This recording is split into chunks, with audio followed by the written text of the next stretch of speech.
you guys, Satya out here in Singapore, and thank you so much for joining me on the Night Off podcast. You guys, it's been a roller coaster turn of events, lots and lots of energy out there, planets and moons and just energy, lots and lots of energy. So lately I've been talking to a friend of mine, and he is on a twin flame journey, which is amazing. That sounds perfect and brilliant and so exciting, and also so full of heartache. I don't know how much you guys understand about the twin flame journey. From what I understand, my 2 cents right here, it's a soulmate like no other. It is the other half of your soul. Basically, it's like the two of you came down to earth and split into two different people, and then you spend your life trying to find each other. Sometimes you do have union in this lifetime, sometimes you don't. But the point being that you always feel like you're being called home when you're around them. It's very easygoing. It's very safe and secure. It's very, very home-like. I don't know how else to explain it. But the point is, you have soulmates that will teach you lessons. You have faux twins that will mimic what a twin flame journey looks like, and then you have your actual twin flame. Now, I don't know all of the details of all of that, but I do know that I myself am on a twin flame journey. So from what I gather and the things that I've been working on, I realize that I've had a couple of faux flames. I know that I have plenty of soulmates, and they've taught me all kinds of stuff. My brother is a soulmate, right? So he's taught me a lot about myself as well. But this twin flame journey will force you to face all of your darkness. All of it. It's terrifying and frustrating, and I just want to pull my hair out, but it will force you to face all of your darkness because they come to you as a mirror.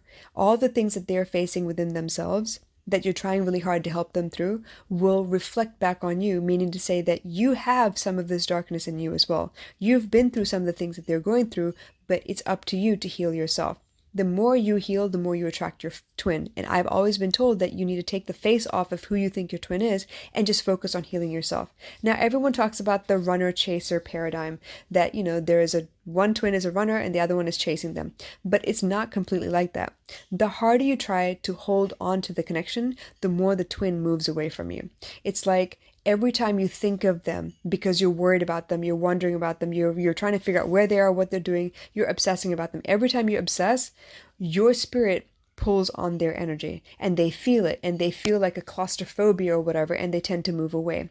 But if you were to focus on your own energy and start working on your own healing, chances are they will look for you. They will seek that comfort, that peace that you are instilling in yourself, and they will find their own peace as well. So this dynamic, very, very unique. I didn't know it even existed about 5 years ago, but I feel like there's a lot that I have to accomplish. So I've done stuff like Akashic Records and Oracle readings. I've had people do twin flame readings. And right now, my favorite person to listen to is actually Nylea Guerrero. I've been following her career for a while now, and she and I are actually friends. I've interviewed her a couple of times, and she calls it a sacred union instead. And I like that a lot.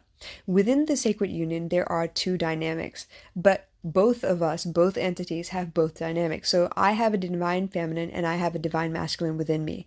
The divine feminine is more about allowing things to come to you and being patient, being nurturing. The divine masculine is all about action. I need to do something to get a result. I need to work on this. I need to physically get involved in order for things to happen. Now, all of us are generally raised to be more divine masculine oriented because we're like, go, go, go, do, get it all sorted out. There's not a lot of thought out there about what it is that we need to do in order to embody the divine feminine. Now, from what I understand, for me to become a divine feminine, or at least nurture that energy within me, I need to stop trying so hard, and I need to work on being as much as possible, being peaceful, being whole, understanding that all of my emotions, big, small, good or bad, come from a specific place that kind of like pinpoints where I have some trauma that I need to heal still. Things like jealousy, things like anger, things like guilt or shame. All those things are things that I need to actually heal within myself.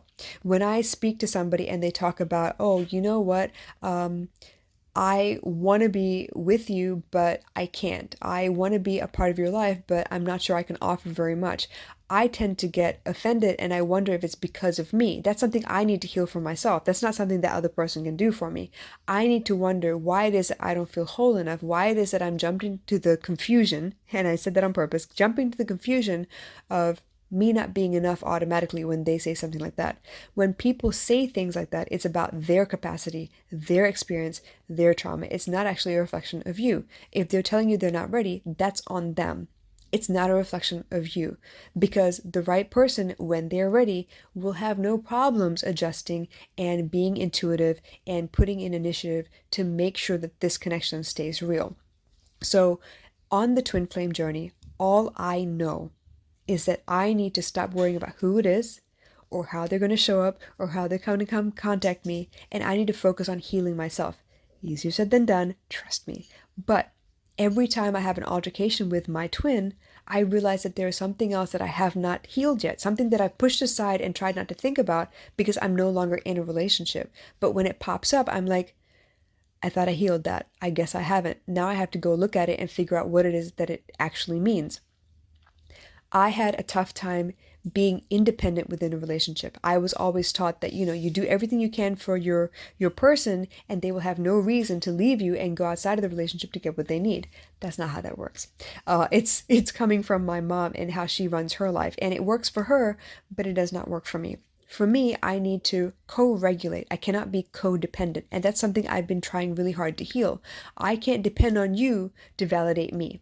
I need to know what I need to be validated with, what makes me happy, what makes me feel whole, what makes me feel safe, and I need to be responsible enough to get those things in order to do that for me. Now, once I know how to do that, absolutely I can teach you.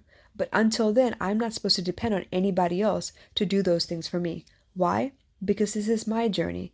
My responsibility to make sure that I am healed and I feel whole on my own, because whether my twin flame and I reunite in this lifetime or not, I'm still supposed to be whole. The more healing I do, the more light I can actually spread out in the world. The more healing I can spread out in the world, the more help and service I can be of here in this world. So this twin flame journey is, I don't know, it's a roller coaster ride. It drives me insane sometimes. I'd rather pretend that I don't have a twin at all and, kind of go about my day and just do what I need to do. And that actually, for me to kind of, detach myself from this whole idea actually helps sometimes, because then I'm not obsessing about what's going on, where he is, what's going on, where in the journey we are. Are we coming together or not? Do I need to go check out, another oracle card reading to figure out where I am?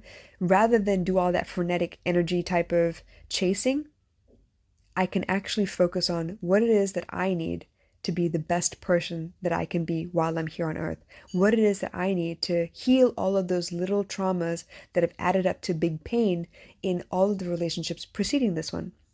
So if you have any other questions, I would recommend a couple of different accounts to go check out. Mystic Moon Oracles, Nylea Guerrero, Rising Sun Oracle, and who else? Divine TF. I have to check it out. But the point being that these people have been doing these kinds of readings for a very long time. I'm just now kind of understanding the connection and what it is that I'm meant to do. And so whatever I've told you is what I understand, and I may be wrong. There may be way more to it than that. But right now, this is all I can handle, and it's plenty at the moment. So if you have any other information, please drop me a line. In the meantime, do go check out Nylea Guerrero, right?